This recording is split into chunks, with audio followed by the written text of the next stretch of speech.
দেখছেন কলকাতা টিভি। অভিক রচির সঙ্গে যে খবরে নজর রাখবো, রেড রোডে নামাজের অনুষ্ঠানে সেখানেই উপস্থিত ছিলেন মুখ্যমন্ত্রী মমতা বন্দ্যোপাধ্যায়। একাধিক ইস্যুতে কেন্দ্র সরকারের বিরুদ্ধে সুর চড়িয়েছেন মমতা বন্দ্যোপাধ্যায়।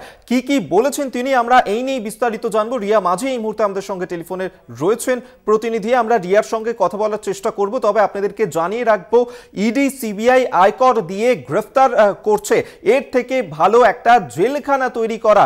আজকের এই মঞ্চ থেকে এমনটাই বলেছেন মুখ্যমন্ত্রী মমতা বন্দ্যোপাধ্যায়। তারা মানুষের পাশে থাকবে বলে জানিয়েছেন তিনি। আমরা এই নিয়ে আরো বিস্তারিত জানবো। রিয়া মাঝে এই মুহূর্তে আমাদের সঙ্গে টেলিফোনে রয়েছেন প্রতিনিধি। রিয়া,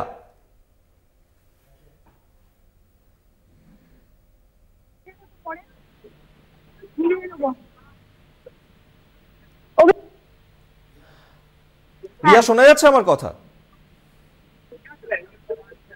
হ্যাঁ অভিক, শোনা যাচ্ছে, বলো। হ্যাঁ রিয়া, আজকে রেড রোডে সেখানে উপস্থিত ছিলেন মুখ্যমন্ত্রী মমতা বন্দ্যোপাধ্যায়। কি বললেন তিনি, কি প্রসঙ্গ উঠে এলো?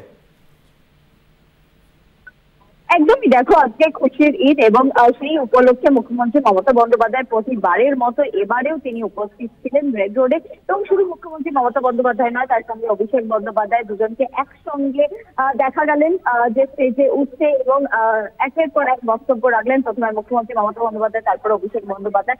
এবং তিনি প্রথমেই সবাইকে আশ্বস্ত করলেন, তাদেরকে ঈদ মুবারক শুভেচ্ছা জানালেন। এবং তারপরে কিন্তু যেটা দেখা গেল যে মুখ্যমন্ত্রী মমতা বন্দ্যোপাধ্যায় এই স্টেজ থেকে এনআরসি, সিএ এবং সিভিল কোড নিয়ে কিন্তু সরব হলেন। তিনি বললেন যে আপনারা কেউ ভয় পাবেন না, কারণ হচ্ছে যে এই যেগুলো কেন্দ্রীয় সরকার করতে চাইছে সেখান থেকে দাঁড়িয়ে আমরা লড়বো।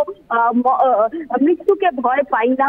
ওনারা যদি চান তাহলে ওনারা আমাদেরকে জেলে ভরতে পারেন, কিন্তু আমরা সবসময় মানুষের সঙ্গে রয়েছি বলে এমনটাই কিন্তু তিনি মন্তব্য করেন। এবং পাশাপাশি তিনি ইডি সিবিআই নিয়েও মন্তব্য করেন। তিনি বলেন যে ভোট আসলেই ইডি সিবিআই দিয়ে ভয় দেখানো হয়, আমাদের যারা রয়েছেন তাদেরকে সবাইকে জেলে ভরে রাখতে, তারা পারলে একটা জেল তৈরি করুন, যদি বাংলার মানুষকে সেখানে রাখতে পারে সেই কারণের জন্য একটা জেল তৈরি করুন। তারপরে কিন্তু মুখ্যমন্ত্রীর পর যেটা দেখা গেল, অভিষেক বন্দ্যোপাধ্যায় তিনিও কিছু বক্তব্য রাখলেন এবং তিনি একের পর এক শায়েরি তিনি বললেন।